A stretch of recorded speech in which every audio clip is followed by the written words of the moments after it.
The year is 2025. The world has changed dramatically over the past few years, and nowhere is this more evident than in the political arena. As we navigate through this new era, the political landscape has become a complex and often contentious battlefield.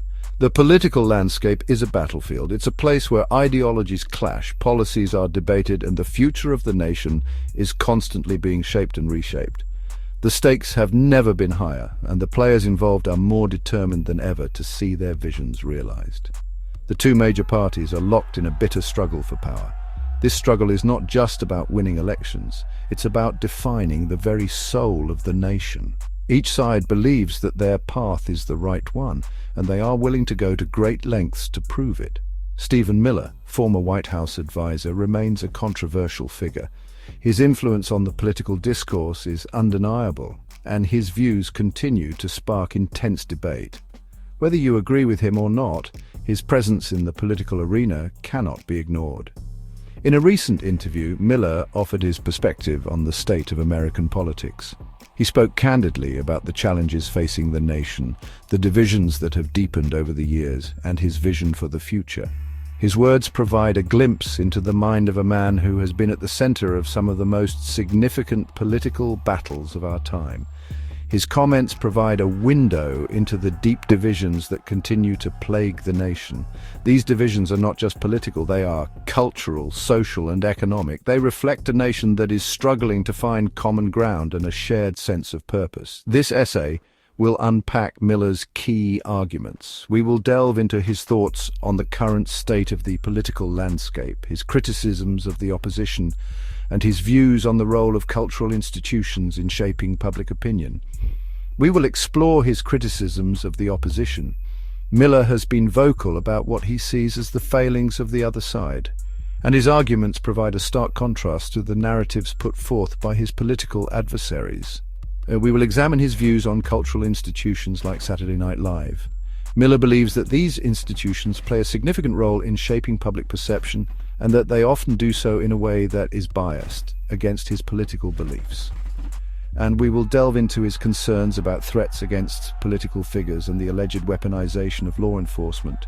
These are issues that Miller feels are not being adequately addressed, and that pose a serious threat to the democratic process. This is not just about one man's opinion, it's about understanding the broader context in which these views are formed and the impact they have on the political discourse.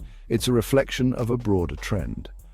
The polarization of political discourse is a phenomenon that is being observed not just in the United States, but around the world. Understanding this trend is crucial for anyone who wants to engage meaningfully in the political process. Political discourse is becoming increasingly polarized, the middle ground is shrinking, and the voices of moderation are being drowned out by the extremes. This polarization is making it more difficult to find solutions to the pressing issues of our time. We need to understand the forces at play. The political landscape is shaped by a complex interplay of factors, including economic interests, cultural values, and social dynamics. By understanding these forces, we can better navigate the challenges that lie ahead. We need to engage in respectful dialogue. The future of our democracy depends on our ability to listen to each other, to understand different perspectives, and to find common ground. This is not an easy task, but it is a necessary one. The future of American democracy may depend on it. As we move forward, it is essential that we remember the principles that have guided us in the past and that we work together to build a better future for all. Miller's interview took place against a backdrop of intense political drama. The air was thick with tension as lawmakers clashed over the future of the nation's finances. Each side was entrenched in their positions, unwilling to budge an inch. The stakes were high and the atmosphere was charged with urgency. The government was on the brink of a shutdown. The clock was ticking and the pressure was mounting. News outlets were abuzz with headlines predicting dire consequences if a resolution wasn't reached soon. The public watched anxiously, aware that the outcome would affect millions of lives. The issue: disagreement over spending priorities. Lawmakers were divided on how to allocate the nation's resources. Some argued for increased funding for social programs, while others pushed for cuts to reduce the deficit. The debate was fierce, with each side presenting compelling arguments. Miller, a staunch conservative, accused the opposition of reckless spending. He was vocal in his criticism, often taking to the floor to voice his concerns. His speeches were filled with warnings about the dangers of unchecked government expenditure. He argued that their policies were pushing the nation towards economic ruin. Miller pointed to the rising national debt and the potential for an economic downturn. He believed that without immediate action, the country was headed for a financial disaster. He called for fiscal responsibility. Miller's solution was clear: cut spending and balance the budget. He proposed a series of measures aimed at reducing government expenditure and ensuring long-term economic stability.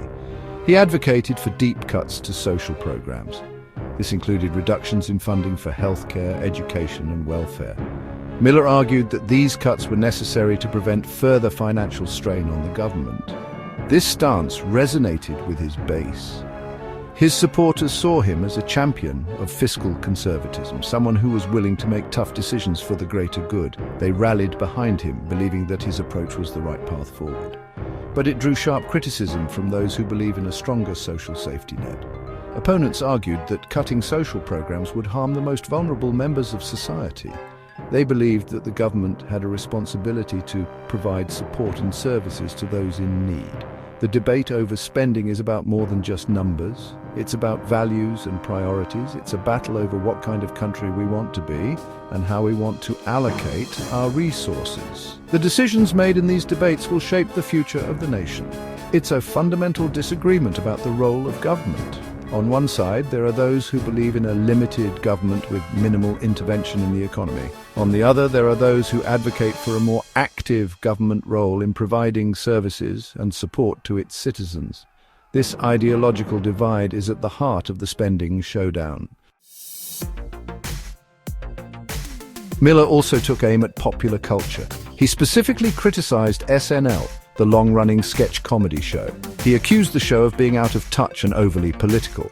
He argued that it no longer reflected the values of everyday Americans. This critique reflects a broader anxiety among conservatives. They feel that cultural institutions have become too liberal.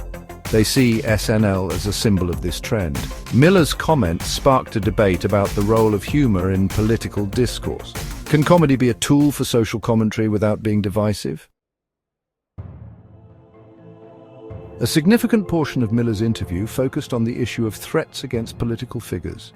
He highlighted several examples, including online harassment and even physical threats.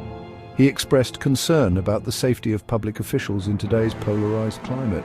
The digital age has undoubtedly made it easier to make threats. Social media platforms can amplify hateful rhetoric. This raises important questions about free speech and online safety.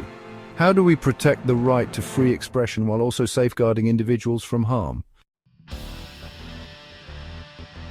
Section 5, the rhetoric of fear, safety or silencing. Miller argued that inflammatory rhetoric from the left was contributing to a climate of fear. He claimed that this rhetoric was putting conservatives at risk. He called for greater civility and responsibility in political discourse. His comments raise a complex issue. There is a fine line between passionate advocacy and dangerous incitement. Determining when speech crosses that line is a difficult task. It requires careful consideration of context and intent. Section 6. Weaponizing enforcement, a dangerous game. Miller also accused the opposition of weaponizing law enforcement for political gain. He cited examples of investigations into former President Trump and his allies. He argued that these investigations were politically motivated and designed to damage his reputation. This accusation is serious and has been leveled by both sides of the political spectrum. The use of law enforcement for political purposes undermines public trust in these institutions. It is crucial that investigations are conducted impartially and based on evidence, not political expediency. Section 7. The Perkins Coie controversy. Miller specifically called out Perkins Coie, a law firm that has represented Democratic campaigns. He accused the firm of playing a role in the Russia collusion hoax and other alleged attempts to undermine the Trump administration. Perkins Coie has denied these allegations. However, the firm has become a target for conservative ire. This controversy highlights the extent to which political divisions have seeped into the legal profession. Section 8. The bigger picture. Polarization and its discontents. The issues raised by Miller are not isolated incidents. They are part of a broader trend that has been growing over the past few decades. This trend is characterized by an increasing divide in political, social, and economic spheres. They are symptoms of a larger problem, the increasing polarization of American society. This divide is not just limited to politics, it permeates every aspect of our lives, from the media we consume to the communities we live in. This polarization is fueled by a number of factors, including the decline of traditional media and the rise of social media, which often creates echo chambers where people are only exposed to views that reinforce their own beliefs. Economic inequality and the erosion of the middle class also play significant roles. As the gap between the rich and the poor widens, feelings of resentment and disenfranchisement grow, further deepening the divide. Identity politics and the focus on group differences contribute to this polarization as well. When people prioritize their group identity over common ground, it becomes harder to find consensus on important issues. The rise of populism and the rejection of expertise have also exacerbated the situation. Populist leaders often exploit these divisions for their own gain, further eroding trust in traditional institutions and experts. This polarization has a number of negative consequences. It affects not just our political landscape, but also our social fabric, making it harder for people to connect and understand each other. It makes it difficult to have civil discourse. When people are entrenched in their own viewpoints, meaningful conversations become rare, and debates often turn into shouting matches. It undermines trust in institutions. When people lose faith in the systems that are supposed to serve them, it leads to a breakdown in social cohesion and governance, and it makes it harder to solve problems. When society is divided, coming together to address common challenges becomes an uphill battle, leaving many issues unresolved and communities fractured. Section 9. Conclusion. Navigating the divide. Stephen Miller's interview provides a stark reminder of the challenges facing American democracy. Political polarization is real and it is dangerous. Addressing this problem requires a multifaceted approach. We need to promote media literacy and critical thinking skills, address economic inequality and create opportunity for all, foster a sense of shared identity and common purpose, and encourage respectful dialogue and bridge building. The stakes are high.